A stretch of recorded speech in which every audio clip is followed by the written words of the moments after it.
je stresse, l'examen approche, j'ai peur de ne pas arriver à réviser, j'ai peur de ne pas arriver à mémoriser, j'ai peur d'avoir un bug le jour de l'examen, j'angoisse d'avoir un blanc et de ne rien retrouver dans ma tête le jour de l'examen.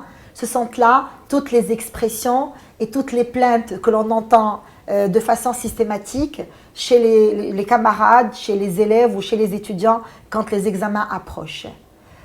Dans cette vidéo, vous aurez des techniques et des exercices qui vous aideront à dépasser toutes ces difficultés-là et à penser positif le jour de l'examen. Bonjour Madame Leila Naïm. Il y a une question, je pense qu'on se pose tous. Pourquoi est-ce qu'on stresse autant le jour de l'examen? Alors, pourquoi on stresse à l'idée de l'examen? C'est même pas le jour de l'examen. C'est simple pourtant, parce que vous savez, le jeune élève ou le jeune étudiant, quand il pense à l'examen, il pense surtout à tout ce qu'il pourrait lui arriver au cas où il ne réussisse pas l'examen. C'est que quand il est en train de se préparer pour l'examen, donc pour lui, l'enjeu est grand. Cet examen, ça me permettrait d'avoir une bonne note. La bonne note me permettrait bien en fait d'avoir une bonne moyenne générale. Et la bonne moyenne générale me permettrait d'avoir une bonne école, peut-être. Et puis dans le cas où je n'ai pas une bonne école, donc je ne vais pas avoir un bel avenir. Et si je n'ai pas un bel avenir, bon écoute, je vais sanctionner tout mon devenir. C'est penser à tous ces paramètres-là qui devient une pression que l'élève n'arrive plus à gérer. C'est de là d'où vient bien sûr tout le stress le jour de l'examen.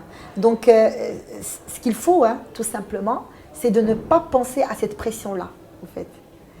C'est avoir un ancrage plutôt positif avec l'examen. Donc le prendre comme une simple évaluation de compétences et d'aptitudes qui nous permettra certainement une autorégulation personnelle par rapport à nos performances individuelles. Et ne pas être sur toutes les sanctions, les pénalisations et les mauvaises choses qui pourraient nous arriver le jour de l'examen. C'est la pression qui crée le stress. Comment est-ce qu'on peut se préparer mentalement à passer l'examen? Alors, j'ai des conseils à vous donner pour essayer de gérer mentalement la préparation à l'examen. Parce que vous devriez savoir que tout le travail devrait se faire mentalement. Alors, premier conseil, c'est relativiser. Prendre le recul et franchement essayer de vous détendre et de relativiser en se disant que bon, il ne va pas y avoir des choses, si vous voulez, un peu désagréables à vivre, pas du tout. Au contraire, l'examen c'est une évaluation de nos performances, de nos compétences et ça nous permet de savoir où est-ce qu'on en est dans notre processus d'apprentissage et ça nous permettrait même de mettre en place un système d'autorégulation. Donc ne pensez pas aux sanctions, aux pénalisations et ce qui pourrait vous arriver finalement de mauvais au cas où vous échouez l'examen, mais plutôt restez sur le positif et relativiser c'est-à-dire votre perception à l'examen. Deuxième conseil, c'est la planification. Plusieurs élèves ou étudiants, ils stressent quand c'est l'approche des examens parce qu'ils ont l'impression qu'il ne reste pas beaucoup de temps et ils ont beaucoup de choses à réviser. Et ils ont l'impression qu'ils ne vont pas y arriver. Alors donc, ce qu'il faut faire, c'est mettre en place un planning, c'est planifier, tout simplement.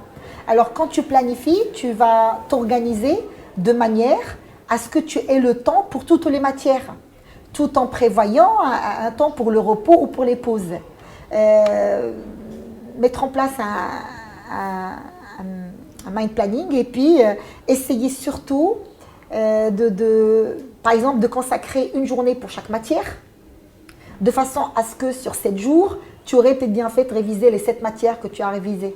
Et donc, rien que de penser au fait que non, tu as un planning et tu as chaque matière dans son agenda, ça te rassure psychologiquement et tu te sens nettement mieux. Tu es moins stressé et donc tu gères mentalement toute ta préparation. Alors, troisième conseil, c'est relatif à la concentration.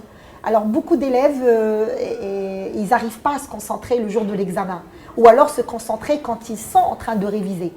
Bon, quand ils sont en train de réviser, donc il suffit de prendre le livre ou le cahier et au bout de 20 secondes, ils ont peut-être bien fait se retrouver en train de réfléchir à d'autres choses.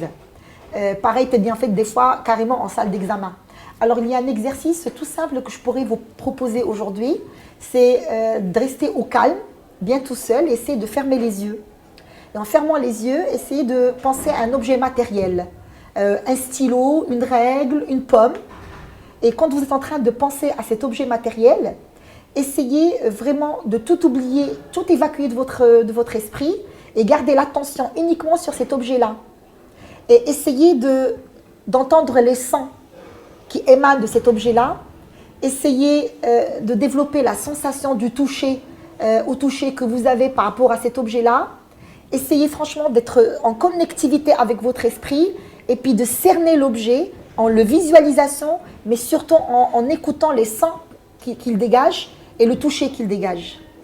Vous allez voir que les premières fois que vous allez faire cet exercice, vous allez tenir au bout de 20 secondes et vous allez passer à autre chose, vous allez être déconcentré.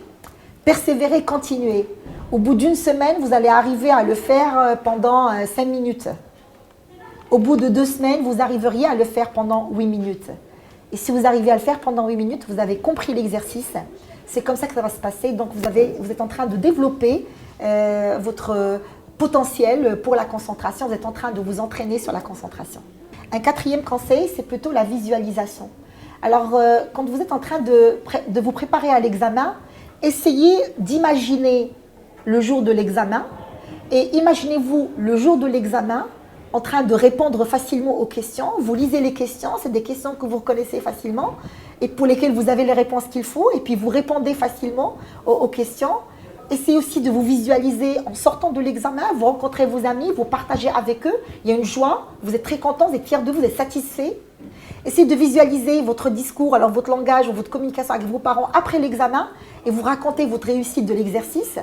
Visualisez que des émotions positives, d'accord? Et puis vous visualisez les satisfactions de l'examen. Ça vous permettrait de faire des ancrages positifs et de développer la positive attitude. Et ces ancrages-là vont faire que ça va calmer votre angoisse et ça vous permettrait d'avoir davantage confiance en vous. Madame Naïm, quel conseil donneriez-vous aux bacheliers qui nous regardent aujourd'hui?